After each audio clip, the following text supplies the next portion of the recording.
Não, só para a gente também abordar um pouco do lado das perspectivas, né, do nosso webinar, porque ele tem alguns pilares que a gente precisa levar um pouco de dados e otimismo para o mercado para que as pessoas não sejam acometidas de uma falsa impressão de que estamos num fosso sem saída.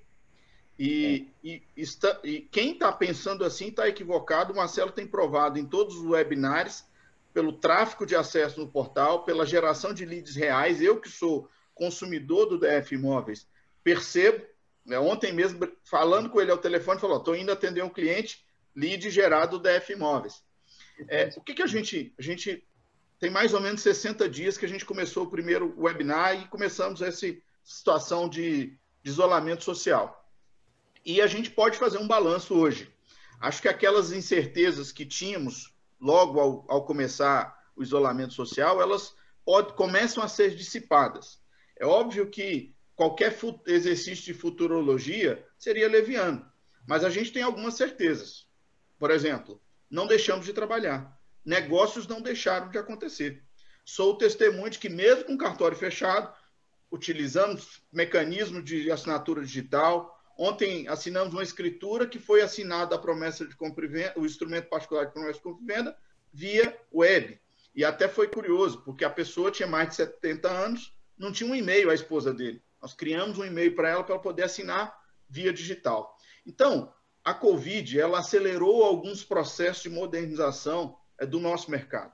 Porque o nosso mercado ele é muito retraído quanto à modernização em alguns aspectos. Principalmente, como o Marcelo bem disse, na parte documental. A gente ainda tem uma lógica muito cartorária.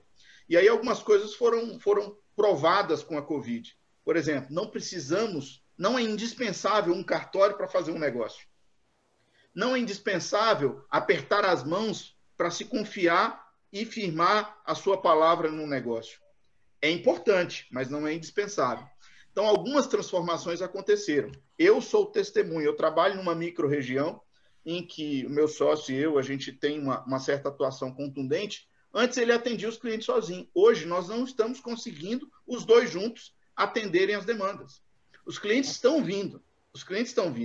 E tem algumas razões para isso. Se a gente virasse para o novembro do ano passado, todos diriam que o mercado imobiliário seria a bola da vez de toda a economia. Porque todos os cenários macroeconômicos apontavam para isso. E eu me arrisco a dizer, ontem ouvindo o CEO de uma grande empresa, a Tecnisa, eu me arrisco a dizer, ainda será maior do que o cenário do passado. Por quê? Eu duvido, e aí é uma opinião muito pessoal, não sou economista, o nosso brilhante amigo acha que é economista, tem uma visão fantástica da economia, macroeconomia, me corrija se eu estiver errado, mas nós não baixaríamos 0,75 na Selic não fosse a Covid. Nós tivemos aqui uma baixa de 0,75, com uma tendência de mais baixa ainda para reaquecer o motor da economia. Quando baixamos a Selic, que norteia todas as taxas de juros, nós empurramos o dinheiro para a economia real, para a economia concreta, a economia de tijolos. E nessa economia de tijolos, todos somos beneficiados. Eu fiz uma análise passada de como o mundo reagiu às grandes crises. E peguei três vetores. A crise de 29, a crise da Primeira Guerra Mundial antes, a crise de 29 e a Segunda Guerra Mundial. Todas essas tiveram como constância investimento em obras e infraestrutura. Todas. Ao investir em obra e infraestrutura, o nosso mercado é beneficiado. Se abre uma rua do lado de um determinado imóvel, esse imóvel valoriza. Vou pegar exemplos em Brasília. A expansão do Jardim Botânico, da DF-140, de toda aquela região, só foi possível por uma obra, a Terceira Ponte. A valorização das quadras do Lago Sul mais extremas, 26 e etc., só tornou real e factível por uma obra. Então, a economia global vai ter que se verter para obras. E os grandes empreiteiros que investem dinheiro em obras, eles diversificam suas atividades na construção civil, na venda e comercialização de imóveis. A gente prova isso que as grandes construtoras, todas elas, de obras e empreiteiras, têm um braço na comercialização de imóveis. A gente pode citar inúmeros exemplos aí. Então, eu penso que o nosso mercado será maior ainda. E os números estão indicando isso. Dos 154 bilhões que a Caixa destinou para o crédito imobiliário, 50 bilhões foram utilizados durante o período da pandemia. Veja, 50 bilhões de contração de empréstimos durante o período da pandemia. Os números estão mostrando para isso. Muita coisa pode mudar com a Covid, mas as necessidades humanas, como o Acha bem colocou, elas não mudarão. As pessoas continuarão a casar, as pessoas que geram demanda por imóvel, quem casa quer casa, as pessoas continuarão a se divorciar, então, de uma casa torna-se ter uma necessidade de 2 casas. Brasília, e para ficar em Brasília, nós somos o 5º em taxa de divórcio. Isso gera demanda. As pessoas, infelizmente, continuarão a morrer, e ao falecer, as pessoas têm que destinar o seu patrimônio ou para os herdeiros, ou para a divisão, para a alienação, e parte disso gera demanda, ou enfim, ou movimentação do mercado. As pessoas continuarão a abrir negócios, comércios, e precisam colocar isso com imóvel. Só se faz indústria e comércio com uma sede. Não dá para fazer. À exceção do Facebook, que também tem uma sede, a maior parte precisa ter um endereço, precisa ter um lugar. Não existe empresa 100% digital. E a Covid mostrou para a gente que o analógico também tem a sua grande importância. E eu termino colocando em termos de perspectiva, que é o seguinte: todas as riquezas do mundo, de toda soma de riqueza, 56% delas tem imóvel no meio. Os grandes patrimônios têm 56% de imóvel. Uma carteira de investimento ideal, ela precisa ter no mínimo 16% de ativos investidos em imóvel. Agora, o momento, a segurança que nos dará para atravessar o futuro está vinculado ao imóvel. Eu sou um pouco mais jovem, não vivi o período rápido de poupança com agudez. Mas as pessoas que conseguiram sobreviver bem esse momento tinham diversificação de investimento. Quem só tinha liquidez de dinheiro na conta, passou por maus bocados. Quem tinha diversificação, ou seja, não botou todos os ovos numa única cesta, melhorou. Um outro fenômeno, para terminar a minha fala, o Brasil, em 2018, tinha cerca de 800 mil inscritos listados, CPFs listados na B3, na Bovespa. Nós experimentamos um fenômeno em 2019 de dobrar esse número.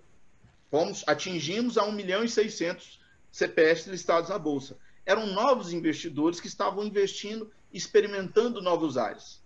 Esses novos... Você pode falar esse número? Eu não entendi.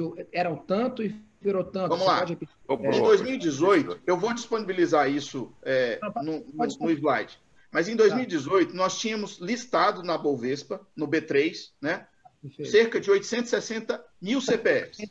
60 mil CPFs. 860 mil CPFs. Tínhamos o absurdo número de ter mais pessoas presas do que investidores na Bolsa. Nossa. Você vê como que é. E nós movimentamos em 2019, pela baixa de juros e busca de capital.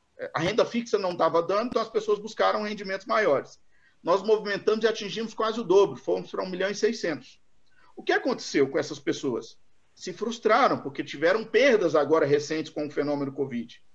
E o que é que vai acontecer com essas pessoas? Vão voltar para a Bolsa? Infelizmente, o correto seria permanecer. Só que como não tem hábito, são novos investidores, eles vão pegar o dinheiro deles, mesmo com as perdas, e vão colocar isso aonde? No imóvel. Nós nunca experimentamos taxas de juros a esse preço que estamos vivendo agora. Nunca experimentamos. E o momento de comprar, e alguém pode dizer, não, mas o momento de comprar vai ser lá para frente. Não. O momento de comprar para quem vai financiar é agora. Porque não podemos garantir que haverá oferta de crédito suficiente para os próximos anos, suficiente para atingir todo mundo. Não podemos garantir que manteremos essa taxa de inflacionária, a gente não sabe, a esse patamar, e também não podemos garantir que a taxa de juros vai permanecer assim. Então, quem vai financiar tem que comprar agora. Aquele que está com dinheirinho guardado para buscar oportunidade, ele pode esperar um pouco. Porque, sim, haverá um momento mais agudo no mercado. Mas esse momento mais agudo não está acontecendo. Nós não estamos na crise ainda contundente. Eu digo que o investidor hunter, aquele caçador de oportunidade, caçador de galinha morta, ele pode esperar um pouco. Mas aquele que vai financiar, não espere. Porque é mais fácil você, se os juros baixarem, fazer uma portabilidade para um juro mais barato, do que se os juros elevarem, não vai conseguir pegar a taxa de juros de hoje. Então, se baixar, você pode fazer portabilidade. Agora, se aumentar, você não pode pegar o de hoje. Então, se você quer financiar, corra, porque tem dinheiro disponível e as taxas são boas. O momento é bom. Termino a nossa fala de que o CRES tem feito. Todo mundo pergunta para a gente o que o CRES faz para o corretor. A gente já falou um monte de coisa que a gente faz, mas termos práticos. Nosso superintendente, com a diretoria a 4 mãos, desenvolveu um projeto via BNDES de fomento de crédito para o corretor. Ano passado, nós desenvolvemos um projeto via TerraCap para estimular a venda de imóveis da TerraCap através de corretores de imóveis. Esse projeto está na TerraCap. Cabe a cada um de nós, corretores, cobrar da TerraCap, mandar na ouvidoria e falar, olha, vamos aprovar o projeto dos corretores para vender os imóveis da TerraCap, para desenvolver isso, colocar isso no mercado imobiliário. O que mais fizemos? O presidente, através da sua influência, via FENASSE e tudo, buscou a venda dos imóveis da União através de corretores de imóveis. Nosso tesoureiro está trabalhando incansavelmente para buscar parcerias para as empresas se regularizarem. Nós fizemos uma parceria com a Poupex, o corretor pode, vendendo financiamento Poupex, ganhar de 1 a 1,5% com retorno de financiamento. Nós melhoramos o convênio com a Caixa, por hora suspenso, mas para aperfeiçoamento, para que os corretores vendam cada vez mais os imóveis da Caixa. E um alerta para os colegas corretores. Esse mercado vai crescer mais ainda, porque a União vai precisar de dinheiro. E a forma de obter dinheiro é vendendo seu patrimônio, em parte dele, que não usa. A Caixa tem mais de 60 mil imóveis no Brasil. É a maior imobiliária do Brasil. Então, esse é um mercado que tende a crescer muito. O que mais fizemos? Nós, através do prestígio do presidente e da autarquia, fizemos um projeto de lei que hoje tramita na Câmara Legislativa e o corretor precisa apoiar esse projeto, ele precisa estar lá. Ele tramita na Câmara Legislativa como PL 1165 de 2020, de relatoria do deputado Roosevelt. O que consiste esse projeto? Esse projeto consiste na redução de alíquota de ITBI, a gente propõe, para transações imobiliárias de compra e venda feita com intermediação de corretor de imóveis. A gente propõe que a alíquota de 3% caia para 2% para transações contratadas com o corretor de imóveis. Bom, você pode dizer, não, isso não significa muito, mas é um estímulo à contratação do corretor de imóveis.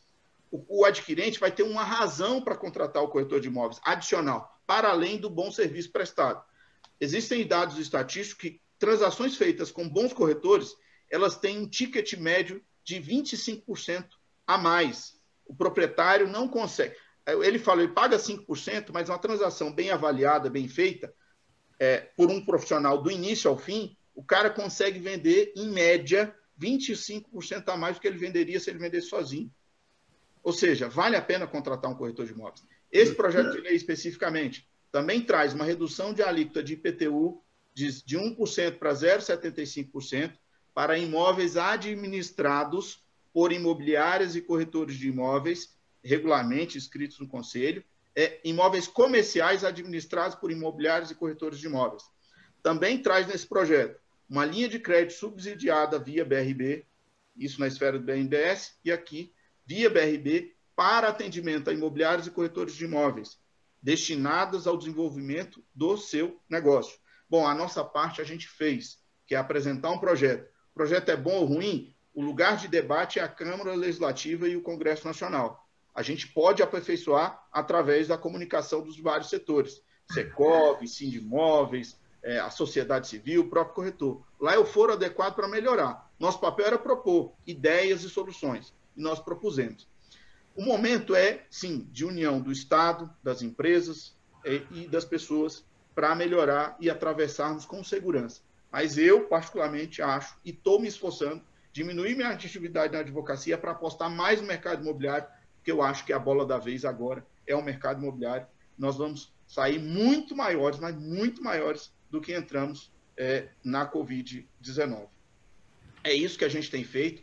Essa diretoria está trabalhando assim incansavelmente, nos reunimos semanalmente, no mínimo 2 vezes, ou por ligação, ou por videochamada, para pensar soluções para o mercado. Estamos abertos a essas soluções, essas propostas. E, mais uma vez, termino dizendo que somente com responsabilidade social, como o DF Imóveis está mostrando para a gente, praticamente aí 4 meses de gratuidade para anunciar. E tem gente falando assim, não, eu preciso, por exemplo, de mais imóveis. Não, ninguém consegue vender 10 imóveis ao mesmo tempo. O momento é de foco. A DFMOS foi precisa, cirúrgica até no número de imóveis. Se você focar em 3 imóveis durante um mês, você vai vender um deles. Então, você precisa anunciar 3 imóveis com foco. Bem anunciado. Você vai vender. E aí, em 3 meses, você venderá no mínimo, para falar o mínimo, 3 imóveis. Isso te dá caixa suficiente, com ticket médio de R$200 mil a 5%, te dá R$30 mil para atravessar com segurança esse período. Então, amigo, aproveita essa oportunidade, aproveita os beneplásticos dessa empresa que tem responsabilidade social com a parceria do Cresce e a gente vai superar esse momento. Tá bom? Essas eram intervenções sobre a questão da perspectiva de futuro. Eu acredito, e você deve acreditar também, que esse é o mercado da vez.